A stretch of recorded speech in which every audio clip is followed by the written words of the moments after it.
Hello students, today we are going to discuss about electromagnetic induction. Electromagnetic induction का concept को आज के video lecture में हम कवर करेंगे। इससे हम Faraday's law of electromagnetic induction को भी समझने के लिए ट्राई करेंगे आज के वीडियो लेक्चर में। तो before I start explaining you what is Faraday law of electromagnetic induction, we should know what is magnetic flux. तो पहले हम मैग्नेटिक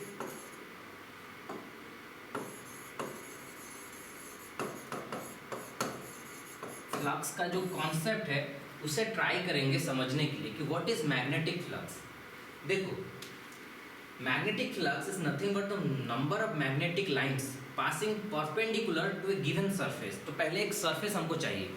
मान लेते हैं ये जो कॉपी है ये मेरा एक सरफेस है, पर्टिकुलर सरफेस है, और ये सरफेस से कितने मैग्नेटिक लाइन पास हो रहे हैं परपेंडिकुलरली। ठीक है, अगर उसको हम काउंट करेंगे that will give you the number of magnetic flux. Okay, तो मैग्नेटिक फ्लक्स का कॉन्सेप्ट कहाँ से आया? हम देखते हैं कि एक पर्टिकुलर सरफेस से कितने मैग्नेटिक लाइंस पास कर जाते हैं। तो ये मैग्नेटिक लाइन आ कहाँ से रहे हैं?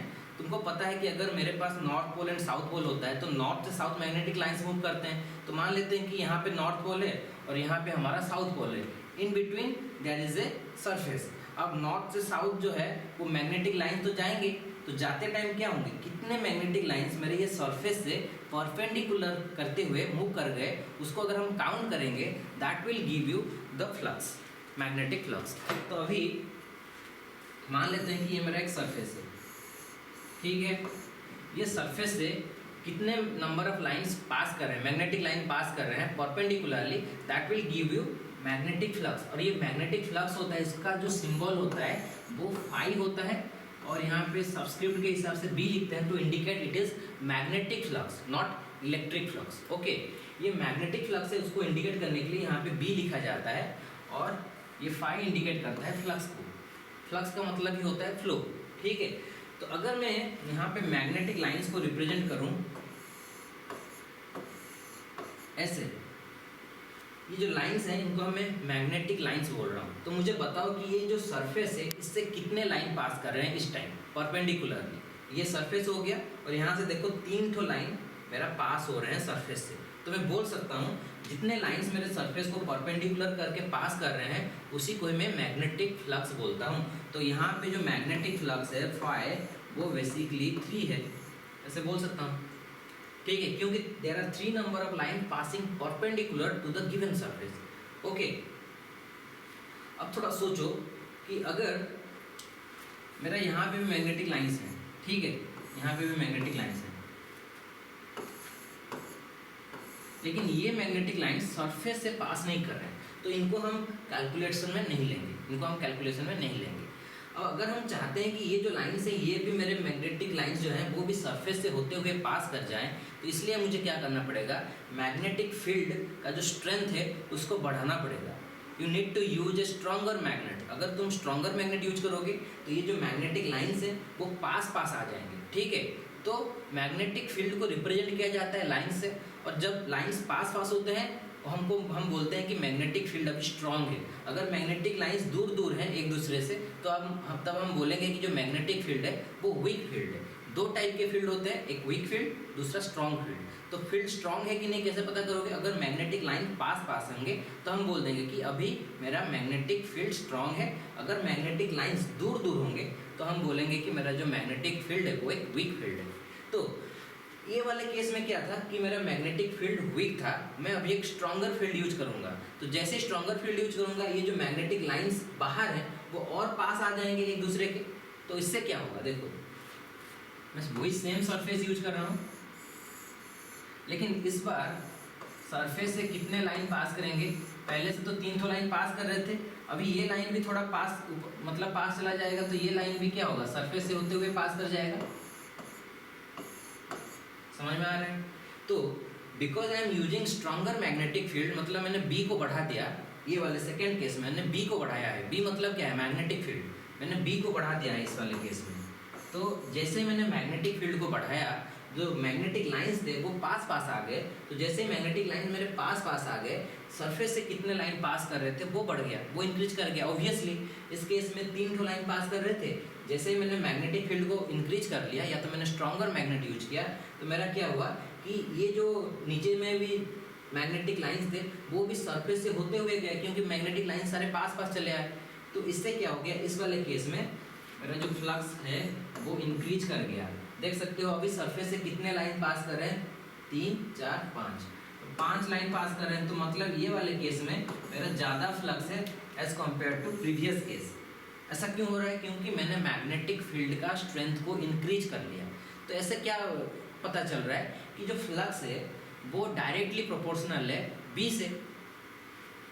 Phi is directly proportional to B, more is the magnetic field, more is going to be the flux linked with the surface. ठीक है, तो ये बहुत ही इंपॉर्टेंट फाइंडिंग हो गया कि जैसे ही तुम मैग्नेटिक फील्ड का स्ट्रेंथ को बढ़ा रहे हो वैसे ही तुम्हारा फ्लक्स का भी लिंकिंग जो हो रहा है वो बढ़ जा रहा है। More amount of lines is going to pass through the surface if you increase the magnetic field. Okay, अब दूसरा पॉइंट क्या है कि अगर मैं सरफेस का जो एरिया है उसको बढ़ा कर देता हूँ, उसको बढ़ा देता हूँ, ठीक है, सरफेस का एरिया को अगर मैं बढ़ा देता हूँ तब क्या होगा। तो इसका मतलब मैंने किसको इंक्रीज किया है, एरिया को इंक्रीज किया है। किसका एरिया को इंक्रीज किया है, जो सरफेस है उस सरफेस का एरिया को मैंने इंक्रीज कर दिया। तो जैसे ही मैं सरफेस का एरिया को बढ़ा देता हूँ, देख सकते हो ये जो ऊपर का लाइन था और ये जो नीचे का लाइन था जो कि सरफेस से नहीं पास कर रहे थे वो भी अभी सरफेस से होते हुए जाएंगे, क्योंकि तुमने बड़ा वाला एरिया यूज किया है सरफेस। तो अभी क्या हो गया, पहले 5 लाइन पास कर रहे थे सरफेस से, अभी 7 लाइन पास करेंगे। ठीक है, क्योंकि ये जो ऊपर का लाइन और नीचे का लाइन जो है वो भी सरफेस के अंदर से ही होते हुए जाएंगे। तो इससे क्या पता चल रहा है कि फाई इज नाउ 7, मतलब number of magnetic line passing perpendicular to a given surface is the flux, और यही तुम्हारा इस वाले केस में 7 हो गया। ठीक है, तो इससे क्या पता चल रहा है कि अगर तुम एरिया को बढ़ा देते हो उससे क्या होता है कि तुम्हारा जो number of magnetic field line passing perpendicular to surface is definitely going to increase. तो इससे हमको ये पता चल रहा है कि जो फाई है that is also directly proportional to the area. Area से भी प्रोपोर्शनल है, मतलब अगर तुम एरिया को बढ़ाते हो तब क्या होगा, the flux is going to increase, the amount of flux linked with the surface is going to increase. तो कायदे से मैं ये बोल सकता हूँ कि जो फ्लक्स है वो 2 चीज़ों से डिपेंड कर रहा है, एक बी और दूसरा A. The more stronger magnetic field you are using the more flux is going to link with the surface, and the larger is the surface area the larger will be the flux linkage. ठीक है, तो ये जो finding है वो अभी हमको ये पता चल रहा है कि जो फ्लक्स है वो that is basically equal to B into A. ठीक है, लेकिन एक्चुअल में ये जो फ्लक्स है वो एक कॉस थीटा के ऊपर में भी डिपेंड कर रहा है। अभी ये कॉस थीटा क्या होता है देखो, मतलब अभी जो एक्चुअल में फ्लक्स है that depends on B into A into cos theta. अब ये थीटा क्या होता है, theta is the angle between B vector and A vector. अब ये magnetic field is a area quantity, magnetic field is a vector quantity, similarly the area is also a vector quantity. ठीक है, तो अब क्या है कि ये दोनों वेक्टर के बीच में जो एंगल है that is theta. There are 2 vector quantity और दोनों वेक्टर क्वांटिटी के बीच में जो एंगल बनेगा दैट इज थीटा। अब ये एरिया वेक्टर क्या है समझो थोड़ा उसको। अब मैंने तुमको बोला कि ये मेरा सरफेस है, ठीक है, ये मेरा सरफेस हो गया, और सरफेस को परपेंडिकुलर करके हम एक वेक्टर लेते हैं जिसको बोला जाता है एरिया वेक्टर। ठीक है, this is always perpendicular to the given surface. अगर मेरा सरफेस ऐसा है तो ये हो गया मेरा एरिया वेक्टर। अगर मेरा सरफेस थोड़ा टिल्टेड हो गया तो एरिया वेक्टर ऐसे, फिर ऐसे तो यहाँ पे ऐसे, फिर डाउन हो गया तो ऐसे। तो सरफेस को परपेंडिकुलर करके एक वेक्टर लिया जाता है and that vector is called area vector. लेकिन तुमको तो ये पता है कि मैग्नेटिक लाइंस तुम्हारा नॉर्थ टू साउथ जा रहा है, ठीक है, तो मान लेते हैं कि ये मेरा जो स्क्रीन है this is north and camera जो मेरे पास है वो साउथ है। तो north to south magnetic lines जा रहे होंगे, तो वो तो ऐसे करके लाइंस जा रहे होंगे, मेरा सरफेस ऐसे करके रखा गया है। ठीक है, तो सरफेस ऐसा करके रखा गया है तो उसमें जो एरिया वेक्टर लगेगा वो कैसे लगेगा, ऐसे लगेगा सरफेस को परपेंडिकुलर करके। तो अभी मुझे बताओ कि ये जो एरिया वेक्टर है एंड बी वेक्टर मतलब जो लाइंस जा रहे हैं हमारे नॉर्थ, ये मेरा नॉर्थ हो गया, जो कैमरा मेरे सामने है वो मेरा साउथ हो गया, तो north to south magnetic line जा रहे होंगे, तो उनका जो डायरेक्शन होगा उसी को ही मेरा बी वेक्टर का डायरेक्शन बोला जाएगा। ठीक है, तो बी वेक्टर का direction is from north to south, तो ऐसे करके मेरा जा रहा है तुम्हारा north to south B vector.